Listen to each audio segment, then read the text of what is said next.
Okay, folks, I am on day 2, and I am beginning on the math windows.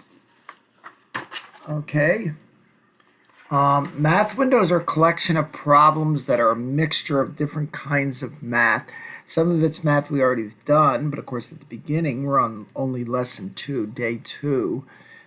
This is mostly stuff we're going to be seeing later. But it's always good to get a little bit of exposure to it now. That can't hurt. FNC control, I have no idea who that is. Okay, so let's look at this. This looks very hard. It says simplify, but it looks hard, doesn't it? Well, if you haven't done any algebra, it looks hard. In algebra, you have things called variables. They basically stand for some number that we don't know what it is. So x is standing for a certain number. We don't know what it is. And y is standing for another number. We don't know what it is. But notice this is an x also. So it's the same number as this number. And you can combine these two. You have 4 x's here, but you're going to subtract 3 x's. If you have 4 apples and you subtract 3 apples, what's left? 1 apple. Same thing. If you have 4 x's and you subtract 3 x's, there's going to be 1 x left. Except they don't write 1x. That's one thing they never write. You'll never see that. When there's a 1, they just don't put anything. They just say x. So 4x minus 3x is equal to x, which means 1x, but they don't put the 1. So that's 1x. How about the y's? Well, you got 6 y's and you got 4 y's. So guess what? You have 10 y's. And since they were adding, it's plus 10 y's. This simplifies to x plus 10 y's. You always have to put this similar, what do they call these? I forget now. But anyway, you have to put the ones that are the same together. If there was an x squared, that's another term. That's different from this. Even though they're both x's, x squared is a different one than this. It goes with the x squared terms. Okay, so you have to be careful. It has to have the exact variable. X, y, this is x squared. That's different. But they don't have x squared. They're doing a nice simple one. 4x minus 3x is 1x. 6y plus 4y is 10y. So this is equal to x plus 10y. Do you have to know it? No. We're just doing math windows, some basic little problems. Later we will have this on our lessons, so don't worry about it now. Do you know what this means? Well, you could call this 10 squared or 10 to the second power. So that's two ways of saying this. 10 squared or 10 raised to the second. 10 to the second power. And what does that mean? That means you're going to multiply by 10 2 times. So you want 2 10s multiplied together. 10 squared is equal to 10 times 10. If it had said 10 to the 5th, then guess what? It would be 10 times 10 times 10 times 10 times 10. Okay? If they had said 4 to the 3rd, it means 4 times 4 times 4. 3 fours. It's not the same as 3 times 4. That's 12. 4 times 4 times 4. 4 times 4 is 16. Times 4 is 64. 4 to the 3rd is much bigger than 3 times 4. 3 times 4 is only 12. 4 to the 3rd is 4 times 4 times 4 is 64. The 10s are real easy to multiply. If you want 10 squared, it's a 1 with 2 zeros. If you want 10 to the 5th, guess what? A 1 with 5 zeros. Beep, 100,000. 10 to the 5th is 100,000. Do you have to know all this? No, just a basic idea of what this means. This is called an exponent. It tells you how many times you multiply it. Now, as I said over here, you can use exponents with variables too. You could have y to the 4th. Y to the 4th would mean y times y times y times y. You'll see more of this later again, okay? You don't have to know it now. Okay, let's go on down. If JKL is a right triangle, what is the measure of angle L? Now, first of all, do you know what a right triangle is? Do you know what a triangle is? Triangle has 3 straight sides, right? What is a right triangle? A right triangle means one of the angles is 90 degrees. Think of this angle as the angle you usually see in rooms where the walls come together. They make a corner like that. That's called a right angle. Okay? If you have a shape with 4 right angles, like this, and they're all right angles, they draw these little lines to show that they're right angles. That would mean that they're all 90. And 4 times 90 is 360. In a 4-sided shape, the angles add up to 360 if you add up all the angles. In a triangle, you have 3 sides. You know what the angles add up to? 180 degrees if you add the angles. Now, if JKL is a right triangle, what is the measure of angle L? How would you find this out? Well, a right angle means this is 90, right? That means these two together, you got 90 and 52. You got 90 plus 52. That's 2. 5 and 9 is 14. Put down the 4, carry the 1. 142 degrees, right? Now, of course, you could do that with a calculator. 90 plus 52. Let me get my calculator out. We're going to be doing a lot of stuff with calculator today. That's why I'm getting the calculator out. Okay, let me see if I can find my calculator here. Calculator, how do you do this? Okay, calculator. So I want what? 90 plus 52. 90 plus 52 equals 142, right? How do I find that angle? Well, I know that they all add up to 180, and this is 142. How do I find what's left? You have to subtract. You have to go 180 minus 142. Okay, I'm going to clear that and do it again.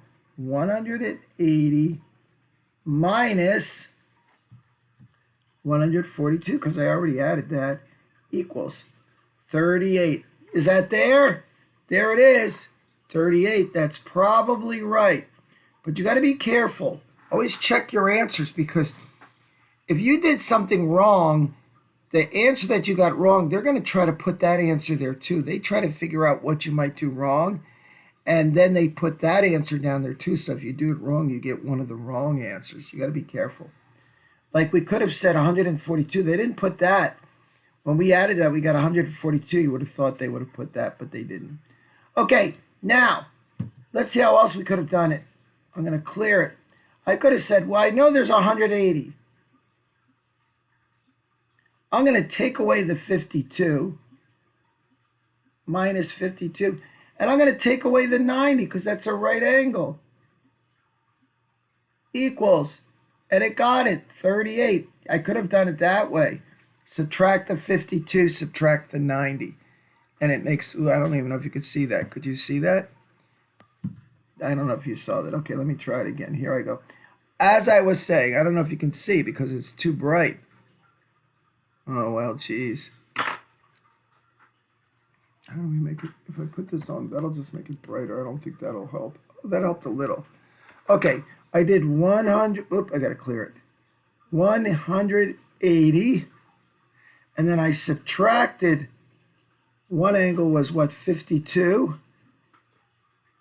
And then I subtracted 90 because it's a right triangle. See what I did up there? And then I put equals 38. 38, right? Okay, a little hard to see that, but too much glare. I don't know how to make it go smaller. Okay, so much for that. Last one. A cashier has 15 $5 bills. How much money does she have? How do you solve that? 15 $5 bills. Well, you could always add 5 and 5 and 5 and 5 and 5 and 5. 15 of them, right? But if we're adding the same number over again, what can we do? Multiply. 5 times 15. Could you do that on your calculator? Get used to using your calculator, folks, because you're allowed to use it on the test. I clear it, and I want 15 multiply 5 equals 75. Is it there? Yes, it is. In the old days, we didn't have calculators. We said 5 times 5 is 25. We had to memorize that. Put down the 5, carry the 2. 5 times 1 is 5, and 2 is 7. That's how we had to do it when we were in school. There were no calculators. Oh boy, who keeps bothering me? Okay, let's turn the page. Here we go. So those are our math windows. Now, this lesson 2, this day 2, their math is talking a lot about how to do adding, how to carry when you're adding, how to subtract, how to borrow when you're subtracting, how to multiply, how to divide. You are so lucky because you live in the world of calculators. You do not need to know it for the test because you are going to be having calculator. You're going to be using a calculator on the test. I think they provide one with the computer you do it on, okay? Or they tell you what kind of calculator you have to use. Therefore, you don't have to learn all that stuff about adding and subtracting and multiplying and dividing. That was a lot of what we worked on in elementary school.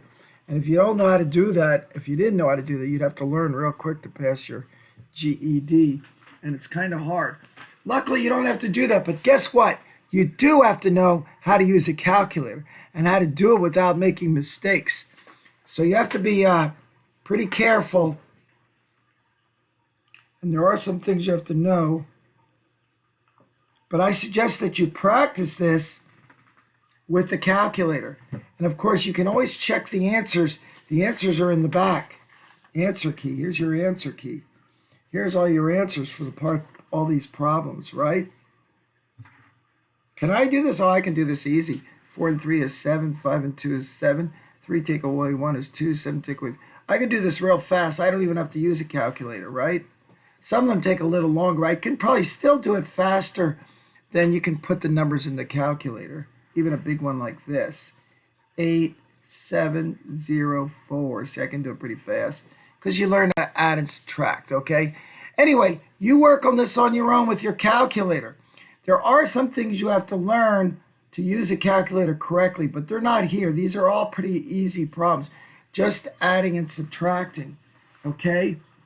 Let me show you where you have to be careful when you're using a calculator. So watch this little thing about calculators. I'm going to clear it here. Supposing I wanted to do a problem like this.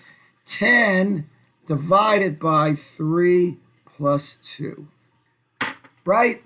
So let's say you say, okay, I can do that. I'm going to put in 10. So you can't see it. Too bad. So we're going to make that darker. I don't know if there's a way to make it so it shows up better. Anyway, no, I can't shade it.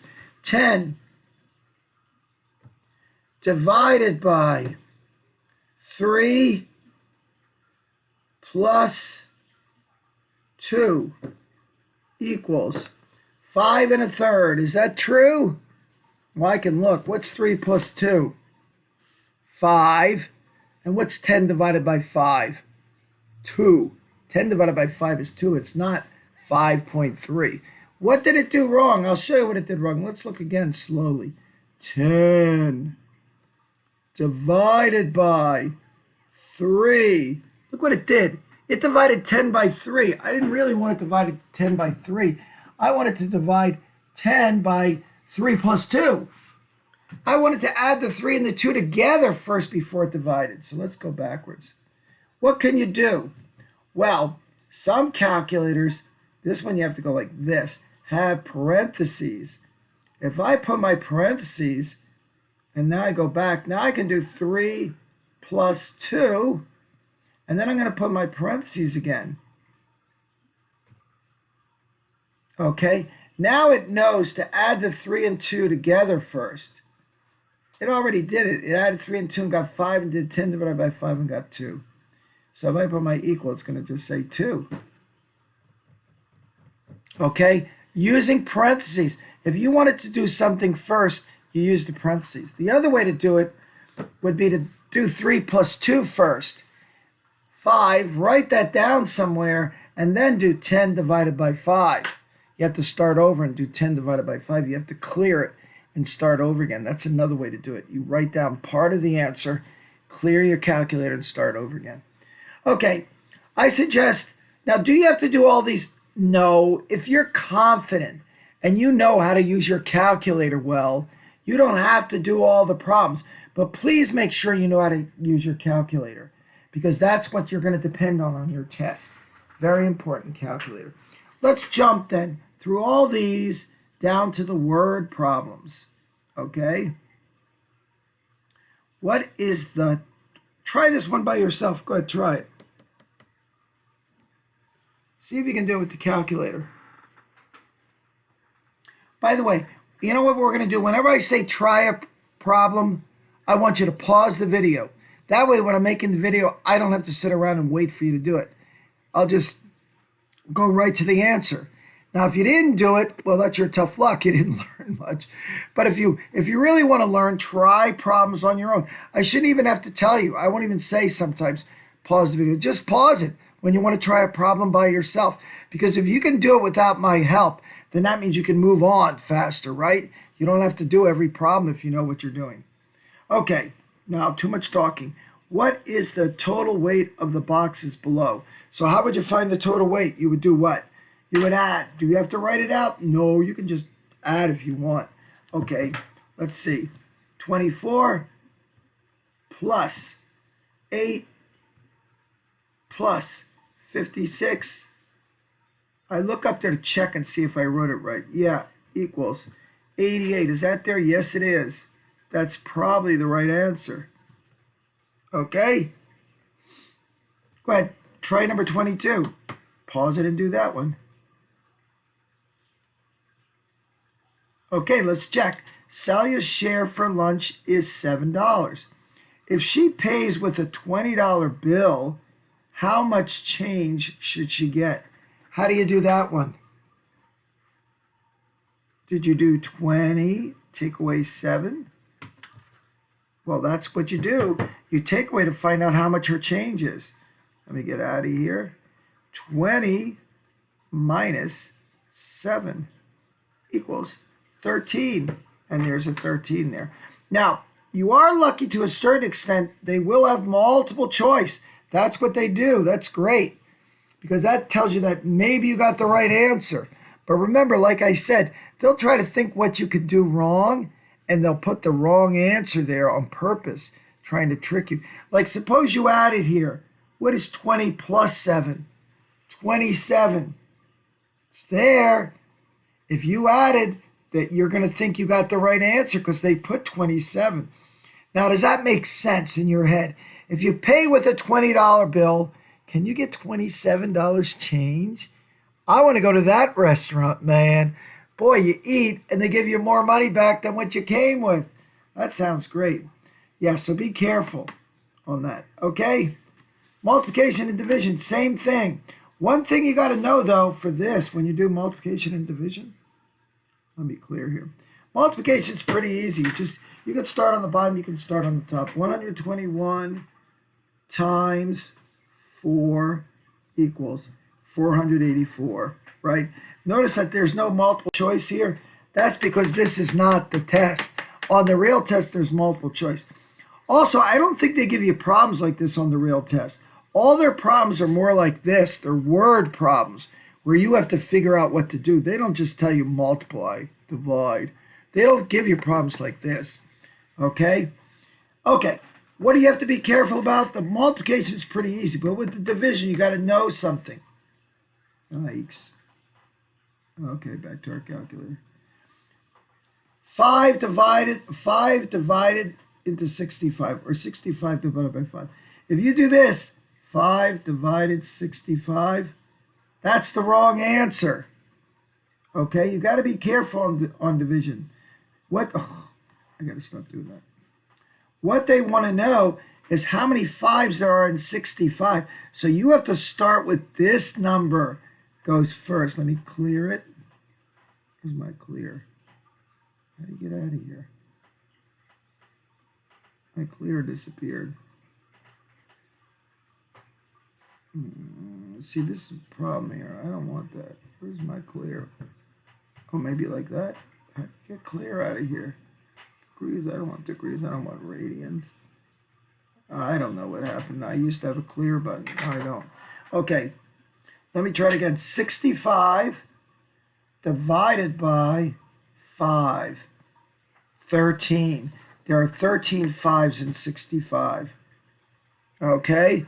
Make sure when you're doing, if it's like this division problem, you start with the inside number. They could have written that like this, 65 divided by 5. Then you start with the number on top, right? They could have written this like this.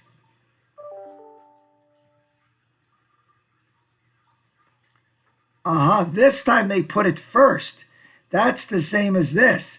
So you can see it gets a little confusing. When it's this way, you start with the inside. When it's this way, you start with the first number. 65 divided by 5. 65 divided by 5. You almost read backwards. Or 5 into 65, we say. Okay? Y'all got that? Anyway, work some of these out till you're comfortable doing division and multiplication. Oh, by the way, I should warn you about something. Sometimes the answers in the back are incorrect. So you may swear that you did it right, but you keep getting the wrong answer. They may have made a mistake. There's often a lot of mistakes back here. So don't worry too much. You can always ask me later. Save any questions, circle any problems you're not sure about. Save them for me, okay?